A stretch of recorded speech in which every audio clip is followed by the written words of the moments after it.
So Soph and I are really excited to welcome Alison George into the studio today. So this chat is all around responsible investing, and it's something that we've spoken about many times before, but we just think it's worthy of more and more chats because it is a pretty confusing space, to be honest. There's no black and white answer. With investing, it is very much, whenever you buy a share, someone's selling that to you. So it is, I guess, a debate or a personal decision about why you're making that investment. And so when you bring ethics into it and values, that really creates more debate, which is good. So we wanted to bring in another expert to have a bit of a chat with us and to debate a stock with me, which was pretty interesting. But it's really awesome to have another finance gal in the room. So Alison George, she's got over 20 years investment experience and specifically in this responsible investment space. So she is an absolute guru. She is head of impact and ethics at Australian Ethical, which is a super large fund manager in Australia. She's been there just over 6 months, and her role is essentially to ensure that Australian Ethical's investments and the things they buy really have a positive outcome for animals, people, and the planet. So we are super excited to start this chat, and we'll jump in now. Welcome to the podcast, Alison. We're very excited to have you on. And also, I don't know, I feel weirdly excited about the idea that Vic has like a bit of competition. So Vic obviously is in New Zealand particularly, I would say the shining star of the finance industry. Oh my God, please. No, it's true. There's like not that many women in the industry in New Zealand. Alison, is this something that you experience in your career? Have there been lots of women enter in the last sort of 5 years? Or have you felt kind of siloed as well from like a gender perspective?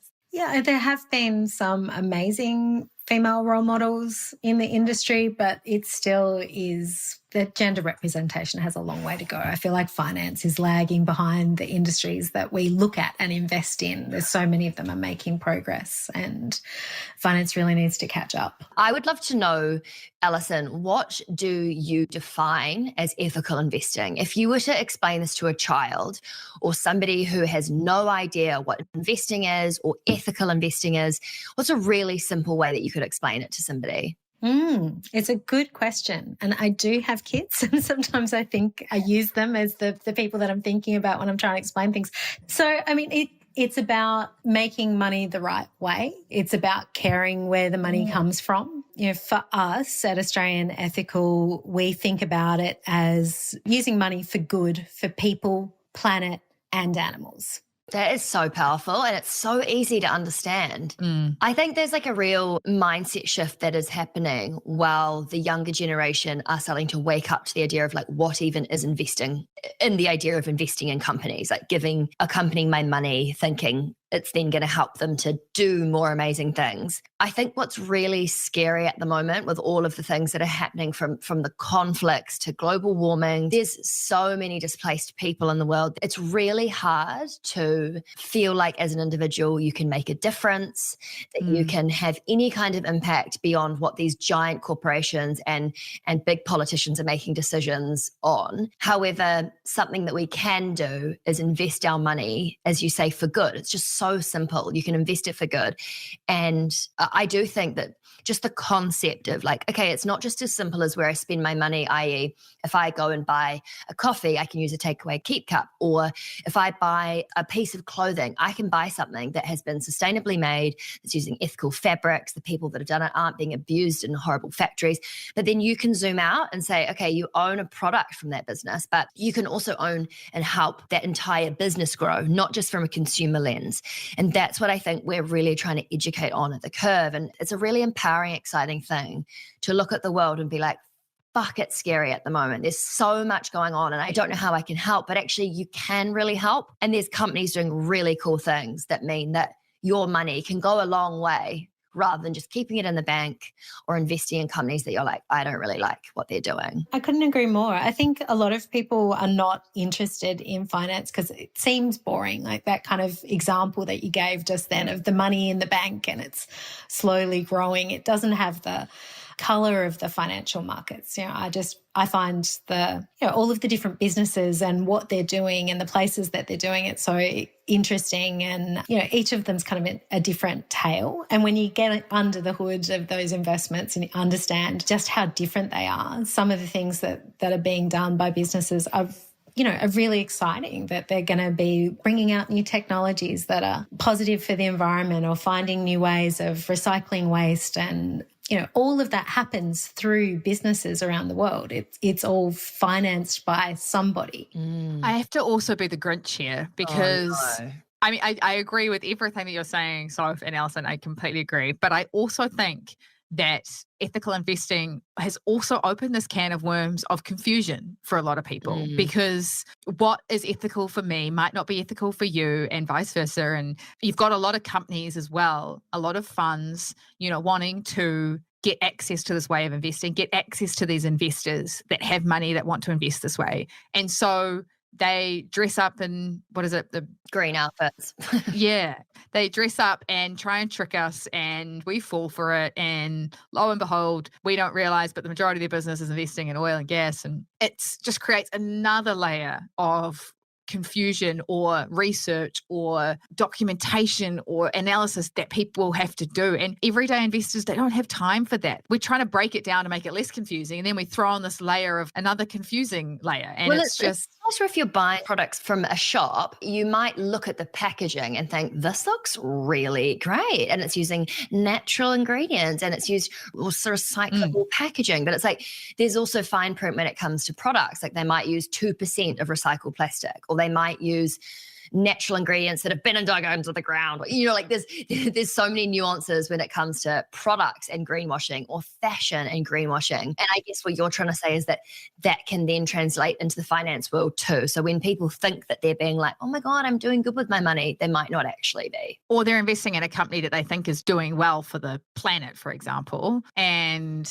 that's because that company has highlighted that 1% of their business to investors to seem like they're doing good. Yeah, I remember there was this one company that we invested in, and it was effectively a mining services company, but a portion of their business was to help gas, and there was something else. Anyway, that was all through their presentations, was just this tiny part of the business. And I remember getting to the end and I was like, so you haven't even talked about the 98% of your business that is going to move the needle more than this 2%. Yeah. And it's just that's what companies do, because effectively at the end of the day, the CEOs are salespeople. They're trying to sell their business to investors. And so they're going to highlight what's going to sell the most. Yeah, that's right. So when we're thinking about what's an ethical investment, we kind of focus in on the core activities. So what's the main thing that they do? I think most businesses are a mix of positive and negatives. So we're looking at, what are the good things that flow from that activity, and then are there negatives that outweigh that positive? So we look at, what they do, but also how they do it. And we're kind of balancing those pluses and minuses, trying to understand, is this a net positive business? Is the main big thing that they do good? And then there's some small problems that hopefully they're working on and we can encourage progress on. Or is it the other way around, that actually this is a big bad with a little bit of window dressing on the side around some positive programs that aren't really shifting the scales to where it needs to be? I mean, what about like a pharmaceutical company? I always find them quite polarizing. I think they get a bad rap because, some of them test on animals and, they're not completely ethical. But then on the flip side, we would be without a lot of people in this world if there hadn't been vaccines, medications, so you kind of, in that sense, have to take the good with the bad, in my opinion. But my opinion might be different to Soph's, it might be different to Alison. So, yeah. Yeah, that's a good example. And maybe mining companies are another. When you think about the kind of resources that we need, maybe the resources that we need to address climate change in the future, so things like lithium and nickel and copper, They're going to be really important minerals to make sure that we can decarbonise the planet. But at the same time, like, you can't mine things out of the ground without having negative impacts. You can try to minimise them, but you're going to disturb land. You're going to affect communities. You're going to use water. And so how do you weigh those two? The positives of being able to have the minerals we need to address climate change, and on the other hand, it's going to be some degree of impact in every case. That's a good point. Okay, at this point of the conversation, I would like to introduce our case study, which we're going to do today, which is essentially a chance for the two of you to battle it out till death. No. Woohoo. No, so you're basically, I think that this whole conversation and what you've both highlighted really well is the idea that it's nuanced. There is not necessarily a tick of approval for good and a cross for the bad in terms of companies. Which is so incredibly frustrating. But coming back to that, Soph, I think, yes, you say there's a lot of confusion with ethical investing. There's no box that says this is good, this is bad. It's the same with just if you removed ethical investing. It's just if you looked at a company from an investment point of view, there is no tick or cross, this is a good investment, this is bad. Everyone has different investing time horizons, investing goals, returns that they want to get. So even if there was a box tick from an ethical standpoint saying, yes, this is a good one, this is a bad one, then you overlay that with, okay, well, what about the investment return? And it's just every individual is so different. So whenever you're selling a stock or selling a share in a company, someone else is buying that. So that's effectively you saying, this is a bad investment, I don't want it anymore. And someone else is going, this is a good investment. So whenever you're transacting, you're having that debate with someone. Does that make sense? Yes, it makes sense. It's confusing. It was confusing and now it's just got more confusing. So sorry, everyone, but we're going to try and make it less confusing. We're going to take a stock that Victoria is obsessed with. And when I say obsessed, I reckon anyone that's listened to this podcast for a while will be like, it's Microsoft. Because this is one that Vic just will not shut up about. And to be fair, I get it now. Like, I look at what they've done. Finally, 2 years later, she gets it. She would always be like, Alison, just for context, she'd be like, oh, for example, Microsoft. And I was like, oh, I'm so bored. Come up with a new one. But I get it now. Anyway, Vic is going to be against Microsoft as an investment, just for argument's sake. And Alison is going to be pro Microsoft when it comes to investing ethically. So if this was like we were at school, we were 15, this was debate club. Imagine me with one of those hammers. And I'm in between. Alison's on the side of yes, Microsoft, and Vic's on the side of no, Microsoft. From an ethical standpoint, is this or is this not an ethical company? So is everyone happy with their positions? Does everyone feel ready with their notes? Are we good to go? Let's do it. Sure. Bring it on.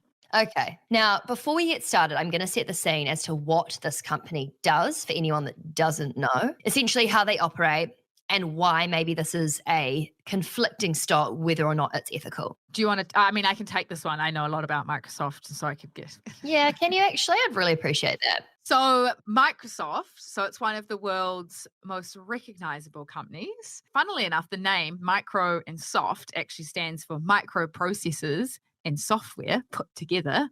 Genius. And it was founded back in 1975 by two men, one which is probably a bit more well-known than the other one, which is Bill Gates and his friend Paul Allen. And Bill Gates was actually one of the youngest billionaires in the world about 30 years ago. And one thing I didn't actually realize until I started researching Microsoft was that Microsoft once saved Apple from bankruptcy. I saw this in your notes and I thought that's really cool. Yeah, Apple was on the brink of bankruptcy quite recently, like 1997. And Microsoft was like, hey, you know what? Here's 150 million. We could not even have MacBooks or iPhones or anything if it wasn't for Microsoft. And then Apple, after that, kind of took it to Microsoft with that mean marketing campaign where it was like Microsoft was the nerdy guy wearing a cardigan and Apple was the cool tech kind of creative guy. It's so true though. Oh, I couldn't agree more. Vic is like the nerdy Microsoft and I like to think of myself as the cool Apple. Oh, Have you got any other facts you would like to add before we get into this, Vic? So today, Microsoft is the second largest US company. That's just behind Apple. So Microsoft has nearly a $3 trillion market cap. So that's the size of the company, is nearly $3 trillion. And some products and services you might not know that it actually owns. So it has Windows, which a lot of people probably know, and Microsoft Office, but it also owns LinkedIn, also owns Xbox. It also owns Azure, which is its cloud platform, and Microsoft Teams. All kind of lame though, don't you think? Like LinkedIn, meh. Wash your mouth out. Xbox, meh. Windows, like it gives me old man vibes. But anyway, made $200 billion in revenue in 2022 and $80 billion in profit. So it's for sure doing well. Now, the way that this is going to work is I'm basically going to direct questions to you, Alison, and also to Vic. There's no right or wrong. I don't want the clause. Actually, I do want the clause coming out. I want you both getting nice and passionate here. Alison, I'm going to start with you. What, in your opinion, is like the problem that this company is solving? What is Microsoft doing in a positive way to solve an issue for the world? Yeah, well, when you think about that list of things that Vic was just outlining about the kinds of things that they've always done, it's always been in that productivity space. And that can seem a little bit boring as well, but it's actually what lets us all have a higher standard of living over time. Right. So the fact that the business world can be more efficient is that kind of economic engine of growth. And that maybe isn't enough to make it an ethical company in and of itself, but it's also about what that means for people's lives. So you mentioned Microsoft Teams. Think back to COVID days. Teams was what enabled us as a business to keep on working. The fact that we could switch to video conference and collaborate on files and things like that, that actually kept lots of important and essential services, not just the finance industry, running during that time period. And now it continues to connect, people that might otherwise be kind of cut out of the workforce because, they live somewhere remote or maybe they have a disability. That ability to connect people and to give them livelihoods, I think that's a really empowering and important part of those technologies that maybe gets lost behind the seeming boringness of, it's just the software that I use to do my job. That's such a good point. And Vic, in your opinion, what kind of problems is Microsoft creating? Well, I think when you are connecting that many people and have that many users and have such a presence and a market dominance, that lends itself to having privacy concerns, big data issues. And I think that, we've seen Microsoft come under kind of increasing pressure from shareholders and employees actually over, some of the contracts that it helps facilitate in terms of the military, in terms of government agencies that people might not agree with. So yes, you connect people that might not have been connected before, but you also connect, I guess, and help facilitate bad people. And also its contribution and its investment in AI and artificial intelligence as well. I think it needs to be really careful in that space. We've seen increasing concerns come out around AI and what that means for a world where, AI might not be used in the best ways in terms of, you were talking about conflicts before, in terms of facilitating conflict, in terms of, I guess, the bad ways that AI could help or be facilitating bad things. I don't fully follow that. Can you explain a bit more? So Microsoft has invested a huge amount of money in AI, right? So they're of funding a lot of that innovation around artificial intelligence. When you say AI could be increasing conflicts or contributing to. So it could be sending fighter jets to war-torn regions. But how is that AI? Because it's data that's sending them. It's like using computers to help spy or break into, I don't know exact examples, but there's just. So I definitely don't want to help Vic's argument because we're completely on opposite sides. but please chip in. She's struggling. Microsoft has facial recognition technology, which has an AI driver behind it that, you need that kind of big data ability to be able to recognize faces. And that can be used in prisons. That can be used by governments who want to keep tabs on certain people or certain types of people in their communities, certain groups. So they're the kinds of concerns that AI might raise. I suppose to make now the counter argument for that is to say, Microsoft's a really big company, a highly visible one with the money to invest in thinking about the right way to do AI and to, employ people who are thinking about ethics and where should the lines be drawn in the way that they use it. And they're getting a lot of scrutiny around that as well. Whereas a smaller company that maybe more of a cowboy on the fringes, maybe doesn't have that big public brand that everybody knows. If it was those kind of groups that are working on AI, I feel like the standards might be lower. So it's more the idea that because they're quite front facing and because they are such a big brand, you can't really get away with too much. That's going to be debatable because it would be public very quickly. Yeah, exactly. Like, are there any other things that you wanted to talk about when it comes to the problems that Microsoft are creating? I think it's being a bully. Okay. Elaborate, please. I think it is squashing the little guys. By squashing, I mean buying and bringing them into the Microsoft fold. It's all to create and retain this monopoly that it's got. And so it's buying its competitors. It's buying this upcoming technology. It's buying small companies. It's acquired, I think, over 200 companies in its lifespan. It acquired LinkedIn. It acquired Skype. It acquired Nokia, actually. But those are all quite average brands, aren't they? Like, we're like, oh my God, you've eaten Sky. Whoa, Nokia, terrifying. I know, but imagine what Skype and Nokia and LinkedIn could be if it hadn't been bought by Microsoft. Okay. So they're kind of like the big animal that's eating all the small insects. Yeah. And they're like not letting those insects grow and prosper and turn into beautiful butterflies, possibly. And because it's got $80 billion of profit. So it can buy these companies and continue to get bigger and bigger and bigger.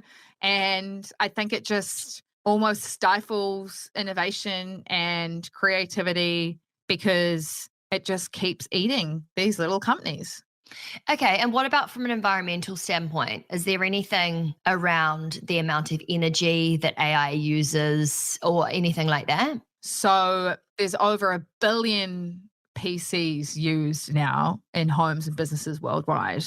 If you think of the fact that those need to be replaced every couple of years, where does that technology go? How is it recycled? How is it used? It kind of comes back to consumerism as well in terms of technology dependence. The more stuff we have, the more stuff we have to get rid of, and the more that impacts the planet. And don't even get me started on the amount of big data and, the data center space that they need for Microsoft Azure, which is their cloud product. So they've got about, I think it's 24% market share in the cloud space. Amazon's number one at about 30%. That takes a lot of computing power, a lot of energy. And yeah, they are big, big, big consumers of energy because of data consumption. Alison, would you like to pop in with anything there? Yeah, very happy to defend Microsoft on that front, actually. So they've been making really big investments for a long time in making their data centers what we call carbon neutral. So really it just means that they're using clean sources of energy, renewable energy, to power all of their data centers, which is actually a lot better than when we used to store data in a distributed way, like everybody having 1 terabyte something sitting on their desk to store all of their data. That was probably being fueled by fossil fuels, whatever your grid is, wherever you live, that mix. Whereas by bringing it together in the cloud, they can do it in a really efficient way. They can locate those data centers places where renewables are cheap, where the energy costs can be as efficient as possible. And one thing that I really loved that they're doing is that they're actually trying to now get to the point where they're not just cancelling out their emissions going forward. They're going back in time, back to where they started, 1975. They're going to pull the emissions, all of the emissions they've ever contributed into the atmosphere back out again.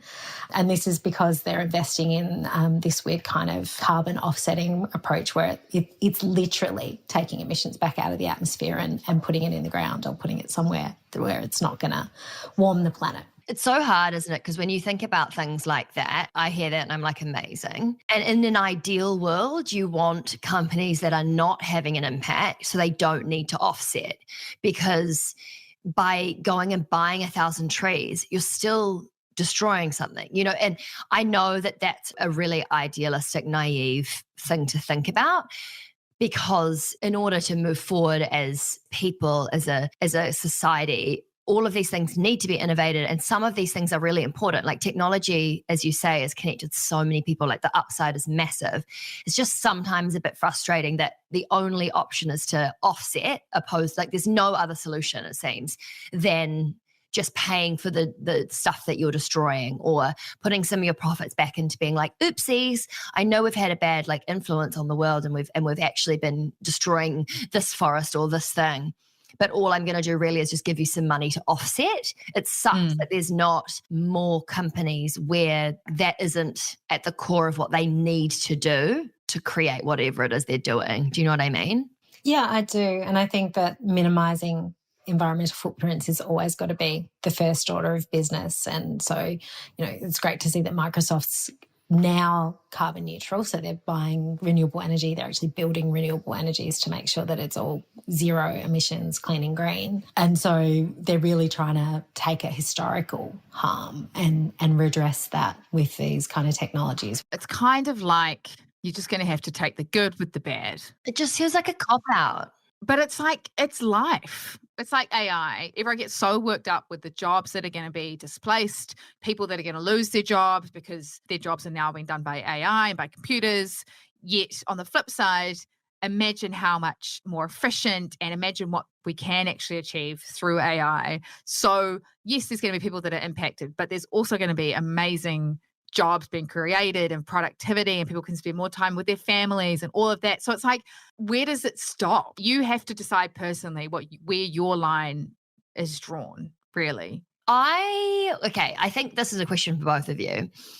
In your opinion, like obviously thinking about Microsoft in relation to this question, but maybe also just more broadly speaking from an ethical investing lens, it's really easy to take the approach of, it's big organizations' responsibility to change the way that they operate. Who am I? I'm just one person. But then at the same time, that's really disempowering, because it means as an individual, you're like, well, I can't make any difference, so why bother?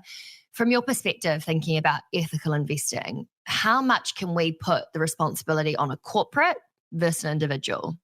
I think that if we want to have an ethical world where people are taking care of, the basics for people, for the planet, it actually requires everybody to be playing a part in that. Like there's one of the things that I thought you might talk about maybe as well, is the role of government in all of that. So yeah, there's individuals, there's corporations, but there's a really big role for government to kind of set a minimum standard, and then for companies to meet that and then go beyond it, and ideally as part of their competitive advantage. And there's some really interesting examples of companies that have, found cost savings and new markets because they've tried to take a more sustainable approach in what they do. And part of the reason they do that is because consumers and investors care. So that's where that nexus happens between your individual ethics and what you can do and how you vote with your dollars in the way you buy, but also the way you invest, and how that drives change in corporations. Of course, corporations we kind of think of them as like these faceless machine type entities, but actually they're just made up of people, and people want to feel like they're doing something meaningful in their work, and they don't want to think that they're working for a company that's unethical or that is doing bad things and, making a net negative in the world. And so where you work and the standards that you set about who you're willing to work for and where you take your talent matters as well. There's a lot that you as an individual can do that also shapes corporate behaviour, that also shapes government behaviour. It's a really good point about government. Yeah, because so true. As a consumer, when you buy a product, you're voting with that purchase. When you're an investor, you're voting with your investment and putting your money into that company. And when you're a participant of the voting population, when you vote, you're voting for that government. And so it comes from like government down to the company in terms of like, you need to vote for who you want in power just as much as you vote with your dollar or with your wallet in terms of your investments, or you actually vote with the money that you spend as a consumer. It's you've got to be an active participant in the world. It's like in all aspects. I'd love to get to a place where the baseline for companies is pretty strict.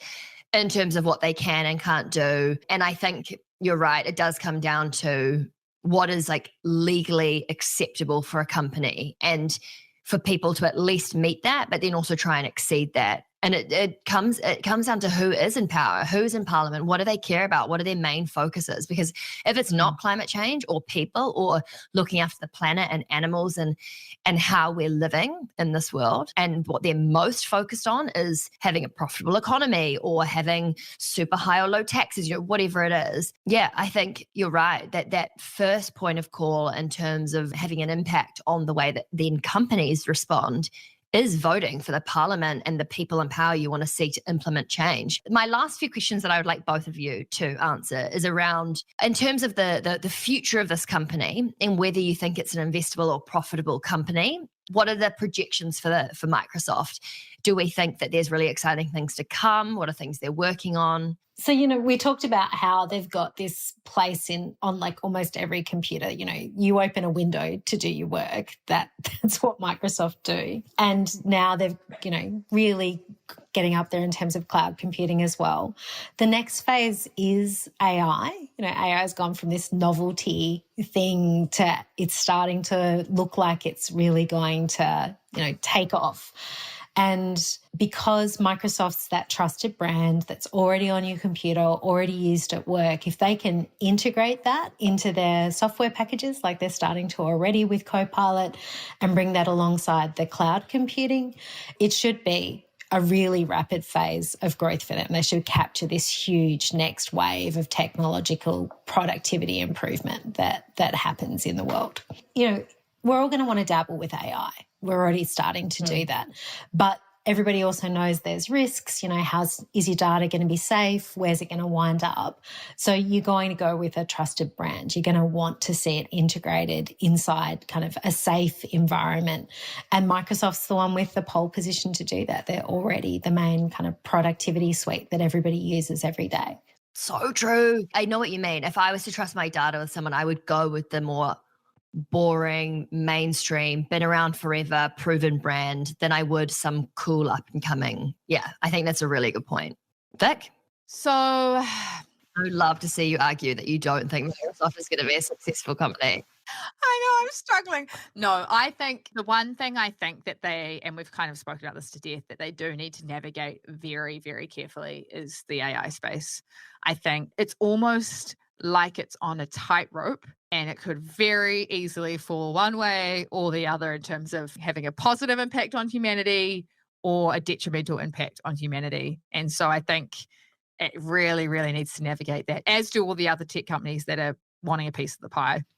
Yeah, I agree with that. I think AI has this huge promise. Like it could be really exciting for productivity. It could take away some of the kind of boring, dull work and let people focus on more value-added things and be able to produce so much more. But there's a dark side to it as well. There's some really big dangers. And when you think about the way that governments might get hold of it and how they might use it, and it means, again, so much more data that can be tapped into and used in ways that we might never have thought of.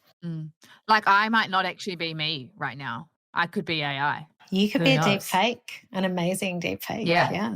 Oh my gosh. That is so creepy. I want to think I'm unique enough that a computer couldn't try and mimic me though. Oh, darling. Oh. Bless. Oh. You've got to give me something for the confidence that I said that with though. Yeah. Alison, do you have any final words on Microsoft or ethical investing or why it's important? Or if someone's listening to this and they're like, I still don't care about ethical investing, I'm not interested. Is there any kind of like mic drop moments that you'd like to share with that person listening? Yeah, I think that it comes back to those really simple ideas that we were talking about at the start. Like you'd rather your money does good in the world than harm. You'd rather that your money supported hospitals than weapons manufacture, that you'd rather that you were funding recycling than tobacco companies trying to hook children in the developing world. It's really quite simple. We talked about how there's a big area of grey, whether you're talking about the ethics of investing or just the regular part of investing, like is this a good investment or not from a financial perspective. But there are some things that are quite clearly good and some things that are quite clearly bad. And so you don't have to spend all of your time in that in between. You can actually focus in on avoiding the really obvious bads and focusing in on some really positive goods in your investment portfolio and hopefully make some money at the same time. Oh, love that. Love that. Yeah. Wiki, have you got any final words? You don't need to be negative, Microsoft. You can drop that now.